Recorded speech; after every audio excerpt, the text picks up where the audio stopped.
الحمد لله الذي هدانا سواء الطريق وجعل لنا التوفيق خير رفيق، والصلاة والسلام على من أرسله هدى وبالاهتداء حقيق، ونورا به الاقتداء يليق، وعلى آله وأصحابه الذين صعدوا في مناهج الصدق بالتصديق، وصعدوا في معارج الحق بالتحقيق.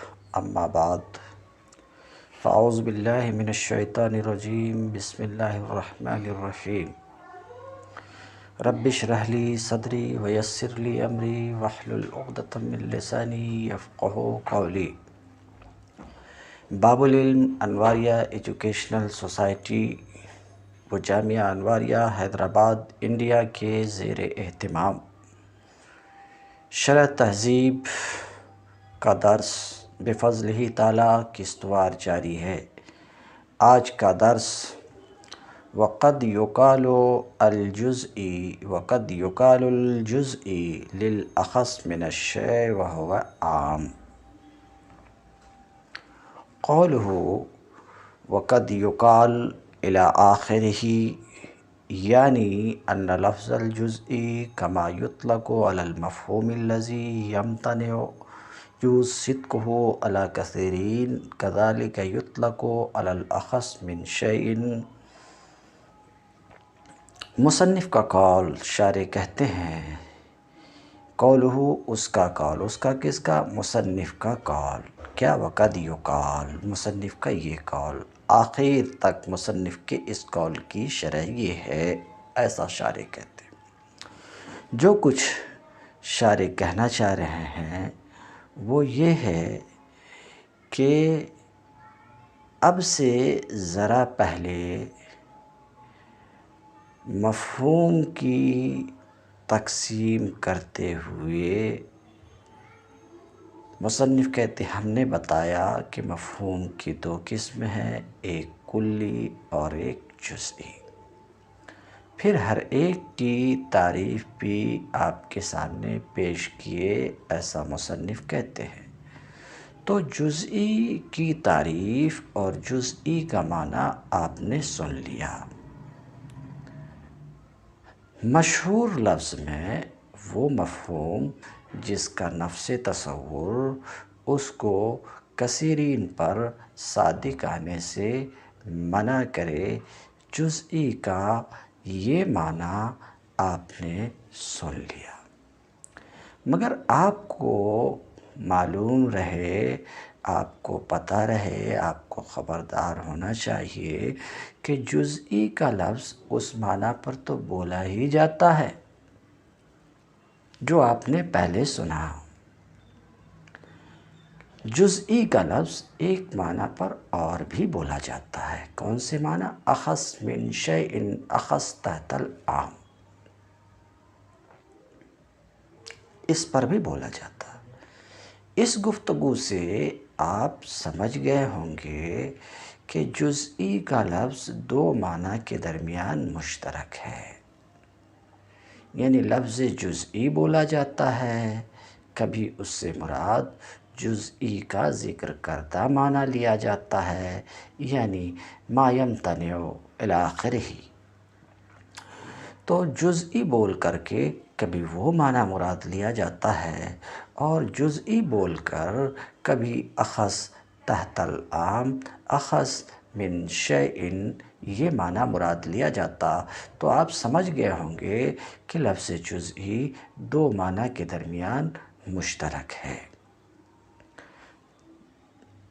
اب یہ جو دو معنی ہیں، ایک معنی پہلے ذکر ہوا، ایک ابھی ذکر ہو رہا، اخص من شیء۔ تو یاد رکھیے کہ جزئی معنی اول میں ہے، جزئی معنی اول میں جزئی کو حقیقی کی قید سے مقید کیا جاتا ہے، یعنی جزئی بمعنی اول جزئی پہلے معنی میں ہو، یعنی جزئی اس معنی میں ہو کہ اس کا نفس تصور اس کو کثیرین پر صادق آنے سے منع کرے، اس معنی میں ہو تو جزئی کو جزئی حقیقی کہا جاتا، اس لیے کہ یہ اپنے نفس حقیقت کے اعتبار سے جزئی ہے۔ اور جزئی اس معنی میں، کس معنی میں؟ اخص من شے، جس کو ہم دوسرا معنی کہہ رہے ہیں۔ جزئی اخص من شے کے معنی میں ہو تو اس کا نام رکھا جاتا ہے جزئی اضافی، یعنی اضافی کی قید سے اسے مقید کیا جاتا ہے۔ کیوں؟ اس لیے کہ اس کی جزئیت دوسرے کو دیکھتے ہوئے ہے، عام کے اعتبار سے ہے، جس کے تحت یہ ہے اس کے اعتبار سے ہے، اس پر قیاس کر کے ہے، اس لیے اسے اضافی کہتے ہیں۔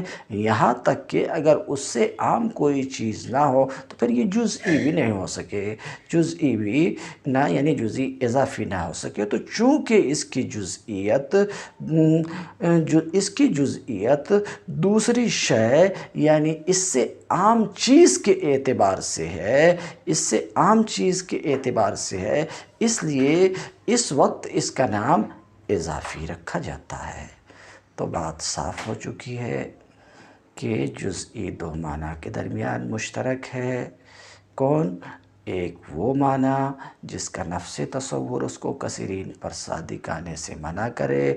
مصنف کے لفظ میں کثیرین پر جس کے صدق کا فرض ممتنع ہو۔ جزئی کا ایک معنی یہ ہے جس کو پہلے بیان کیے ہیں، پھر جزئی کا ایک معنی اور بیان کر رہے ہیں، اخص من شیء، اخص تحت لام، یہ جزئی کا دوسرا معنی ہے۔ جزئی پہلے معنی میں حقیقی کی قید سے مقید کی جاتی ہے، جزئی دوسرے معنی میں اضافی کی قید سے مقید کی جاتی ہے۔ اتنی بات واضح ہونے کے بعد اب فرق پر بھی نظر کر لیجئے۔ جزئی حقیقی اخص سے مطلق ہے، جزئی اضافی عام میں مطلق ہے، یعنی جو جزئی حقیقی ہوگی وہ جزئی اضافی ضرور ہوگی، مگر جو جزئی اضافی ہو اس کے لیے جزئی حقیقی ہونا ضروری نہیں ہے۔ مثال کے طور پہ زید جزئی حقیقی ہے، کیوں؟ کیونکہ آسان لفظ میں یہ کثیرین پر صادق نہیں آتا ہے، تفصیل میں بول چکا ہوں۔ تو زید یہ جزئی ہے، کیوں؟ کیونکہ یہ کثیرین پر صادق یعنی جزئی حقیقی ہے، تو زید پر جزئی حقیقی صادق ہے۔ اسی طریقے سے زید پر جزئی اضافی بھی صادق ہے۔ کیوں؟ جزئی اضافی کسے کہتے ہیں؟ اخص من شیء، زید انسان سے اخص ہے، زید ایک عام کے تحت ہے۔ عام کون؟ انسان زید سے عام ہے، تو زید جزئی حقیقی بھی ہے، جزئی اضافی بھی ہے۔ تو میرا دعویٰ یہ تھا کہ جس پر جزئی حقیقی صادق آئے گی اس پر جزئی اضافی بھی صادق آئے گی، جو جزئی حقیقی ہوگی وہ جزئی اضافی بھی ہوگی۔ ایک بات دوسری، جو جزئی اضافی ہو کیا اس کے لیے جزئی حقیقی ہونا ضروری ہے؟ جواب نفی میں ہے، نہیں۔ ایسا ہو سکتا ہے کہ کوئی جزئی اضافی ہو اور وہ جزئی حقیقی نہ ہو، اس کا مطلب یہ ہوا کہ جزئی اضافی عام میں مطلق ہے۔ مثال کے طور پہ انسان پر جزئی اضافی صادق ہے، انسان جزئی اضافی ہے کیونکہ انسان حیوان سے اخص ہے اور حیوان انسان سے عام ہے، تو اخص من شیء ہے۔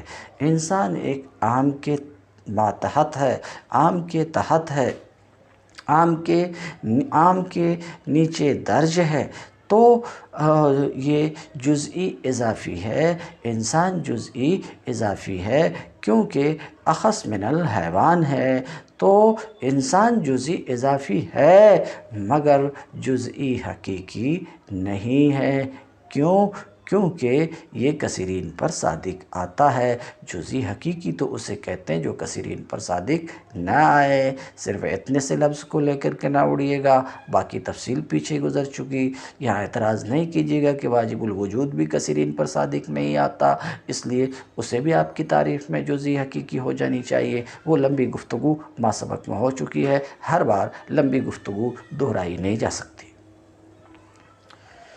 تو یہ بات معلوم ہوئی کہ جزئی حقیقی اور اضافی کے درمیان عموم خصوص مطلق کی نسبت ہے، حقیقی جزئی حقیقی اخص سے مطلق ہے، جزئی اضافی عام میں مطلق ہے۔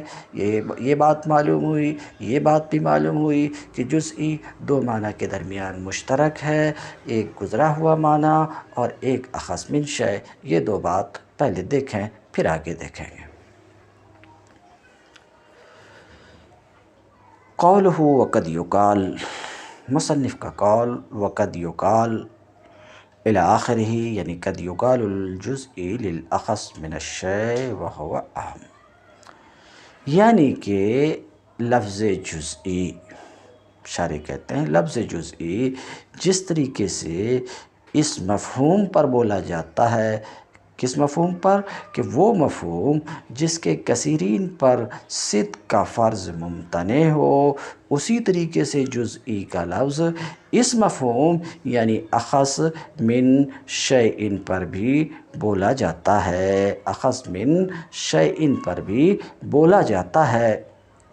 فعلی الاول، تو پہلے معنی کے بنا پر، پہلے معنی کے بنا پر یعنی جزئی بالمعنی المذکور سابقاً، بالمعنی المذکور سابقاً کے بنا پر جزئی حقیقی کی قید سے مقید کی جاتی ہے، یعنی جزئی کو معنی مذکور سابقاً میں جزئی حقیقی کہا جاتا ہے، کیونکہ وہ جزئی ہے اپنے نفس حقیقت کے اعتبار سے، اس لیے کہ وہ خارج میں اشتراک سے مانے ہیں۔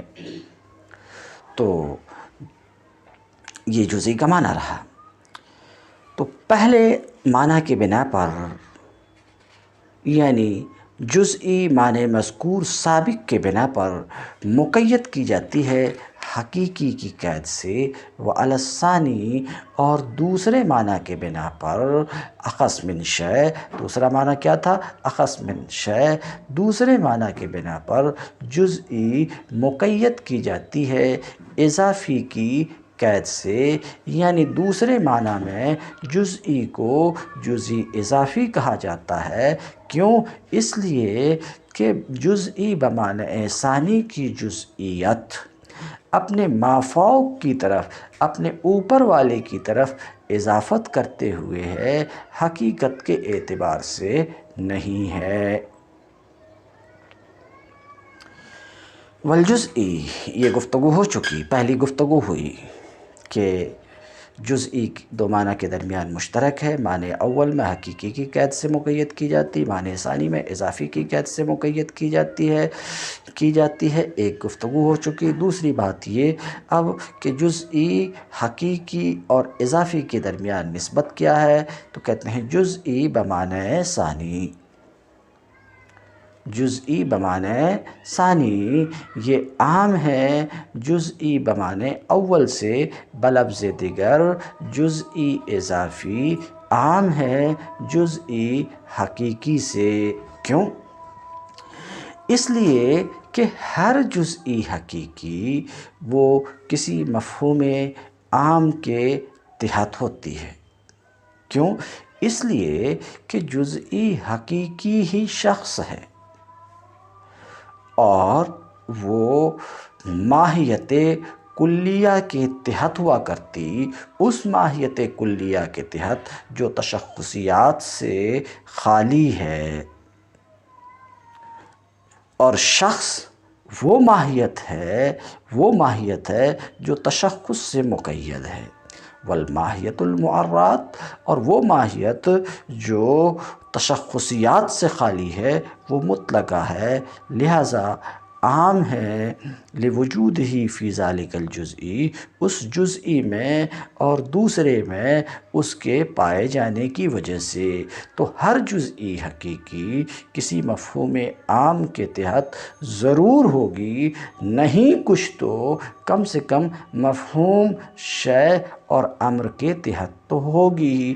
اس لیے جو جزئی حقیقی ہوگی وہ کسی مفہوم عام کے تحت ہوگی، یعنی کسی مفہوم عام کے تحت ہونے کا مطلب یہ ہے کہ کسی سے اخص ہوگی، کسی سے اخص ہوگی، جس سے اخص ہوگی وہ عام ہوگی، یہ خود اخص ہوگی۔ جب یہ خود اخص ہے تو یہ جزئی حقیقی تو ہے کیونکہ اشتراک سے معنی ہے، اور جزئی اضافی بھی ہے کیونکہ کسی مفہوم عام کے تحت ہے، اور جزئی اضافی اس کو کہتے ہیں جو مفہوم عام کے تحت ہو، مفہوم عام کے تحت ہو، اسے جزئی اضافی کہتے ہیں۔ تو جس پر جزئی حقیقی صادق آئے گی اس پر جزئی اضافی بھی صادق آئے گی۔ اپنی عام زبان میں جو جزئی حقیقی ہوگی وہ جزئی اضافی بھی ہوگی۔ کیوں جزئی حقیقی کب ہوگی کوئی؟ جب خارج میں اشتراک سے معنی ہوگی تو جزئی حقیقی ہوگی، اور جو جزئی حقیقی ہوگی اس کے اوپر جزئی اضافی بھی صادق آئے گی۔ کیوں صادق آئے گی؟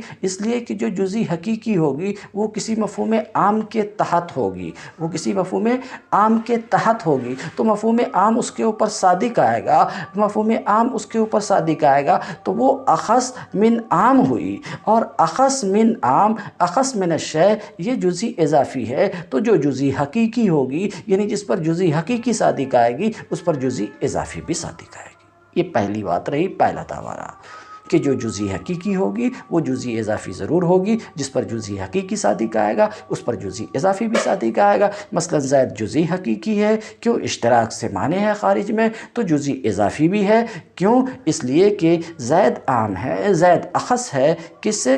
انسان سے، اور انسان عام ہے زید سے، تو زید اخص من شیء ہے، اور جزئی اضافی کسے کہتے ہیں؟ اخص من شیء کو کہتے ہیں۔ تو ہر جزئی حقیقی جزئی اضافی ہے۔ ولا عکس، ہر جزئی حقیقی کسی مفہوم عام کے تحت ضرور مندرج ہوگی، ولا عکس، اور جو کسی مفہوم عام کے تحت مندرج ہو اس کے لیے جزئی حقیقی ہونا ضروری نہیں ہے، جزئی حقیقی ہونا ضروری نہیں ہے۔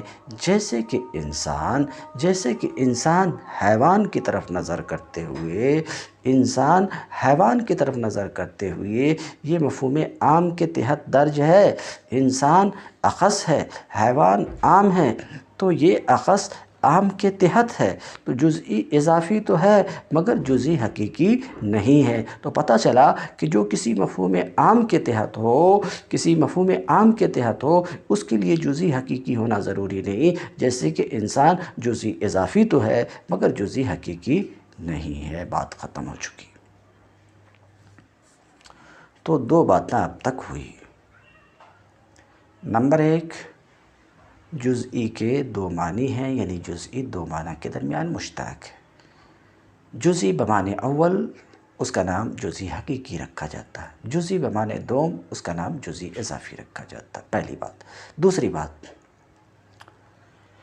کہ جزئی حقیقی اور اضافی میں عموم خصوص مطلق کی نسبت ہے، تفصیل گزر چکی۔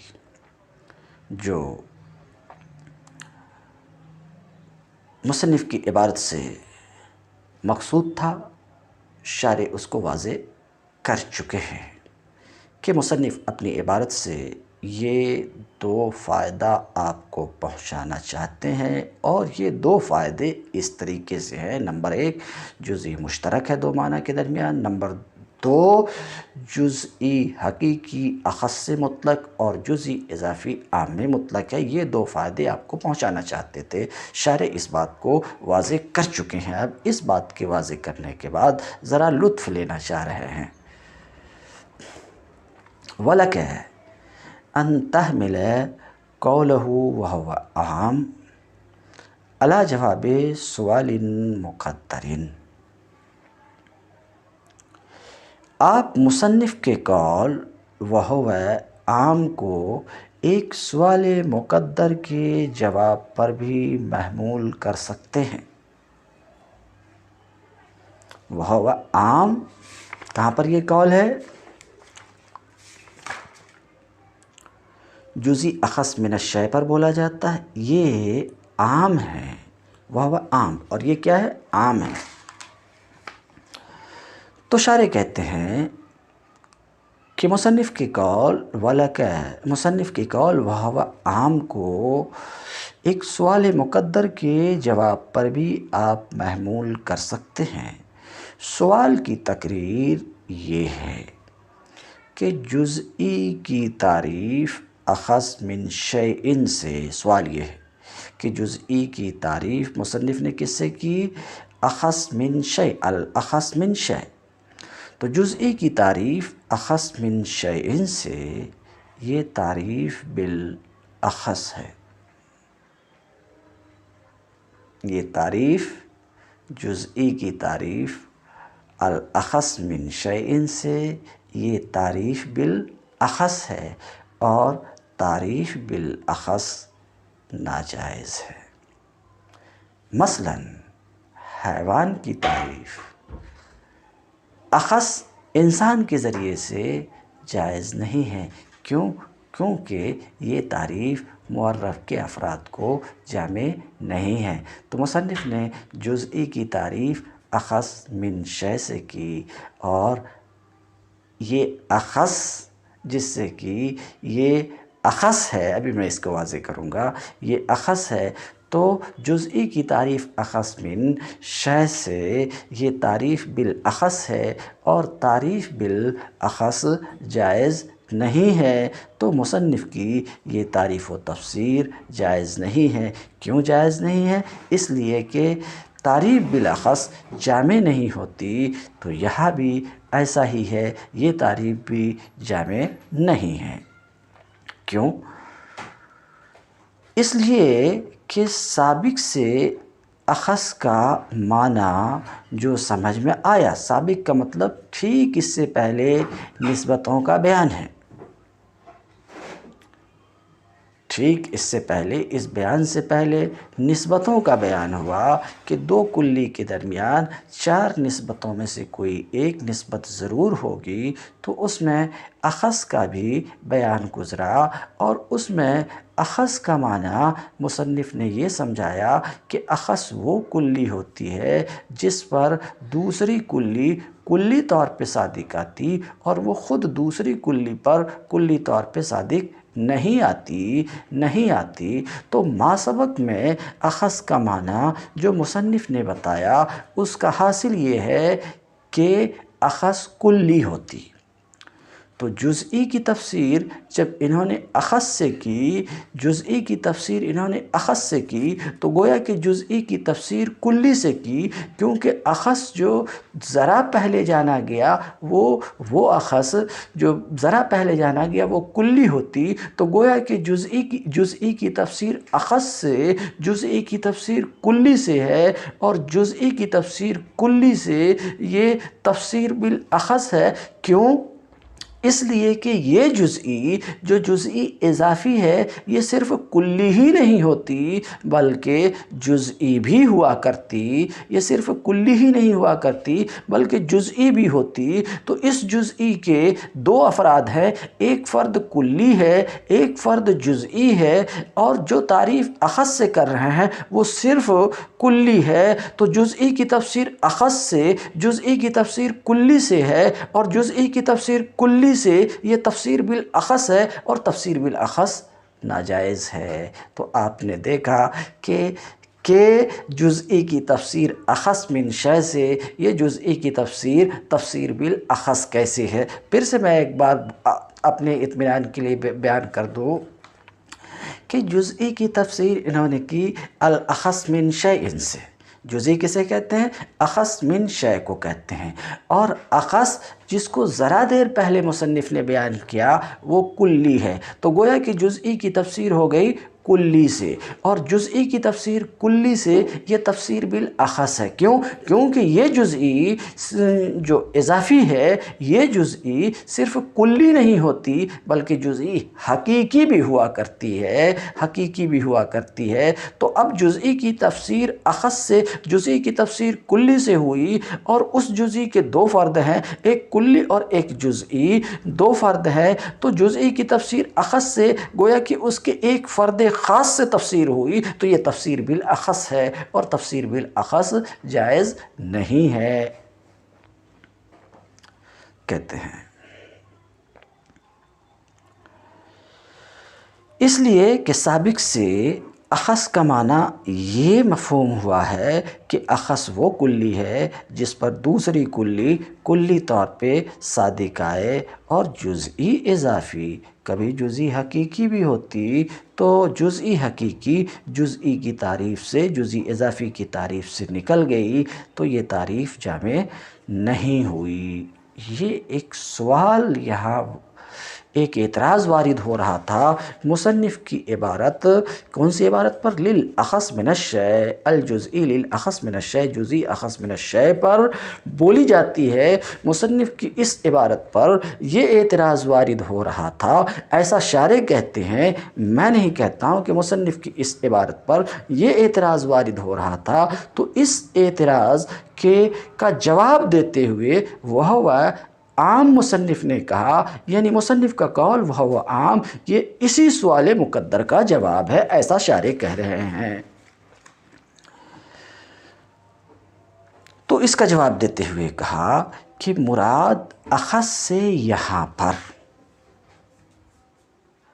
اس جگہ اخص سے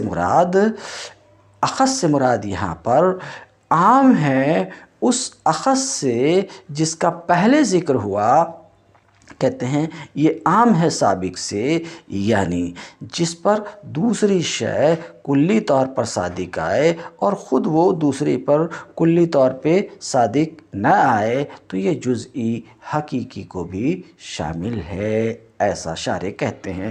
اب شارح کے الفاظ میں سنیے، وَلَكَ أَن تَحْمِلَ قَوْلَهُ وَهُوَ عَامٌ، آپ مصنف کے قول وَهُوَ عَامٌ کو ایک سوال مقدر کے جواب پر محمول کر سکتے ہو، گویا کہ معترض اعتراض کر رہا ہے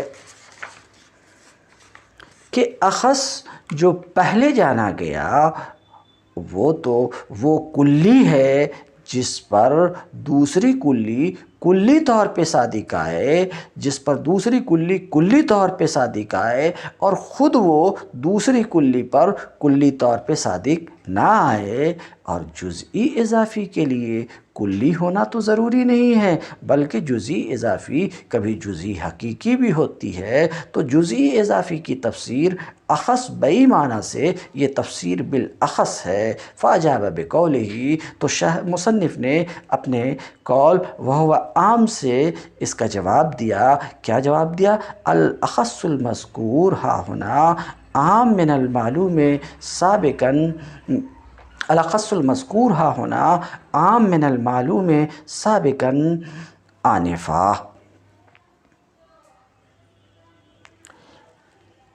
الاخص المذکور ہا ہونا، اخص جو یہاں پر ہے وہ عام ہے، یہاں پر والا اخص اپنی زبان میں بولیں، عرف عام میں بولیں، یہاں پر والا اخص وہاں پر والے اخص سے عام ہے، کہ وہاں پر والا اخص تو کلی ہے مگر یہاں پر والا اخص کلی بھی ہے جزئی بھی ہے، ختم ہوئی بات۔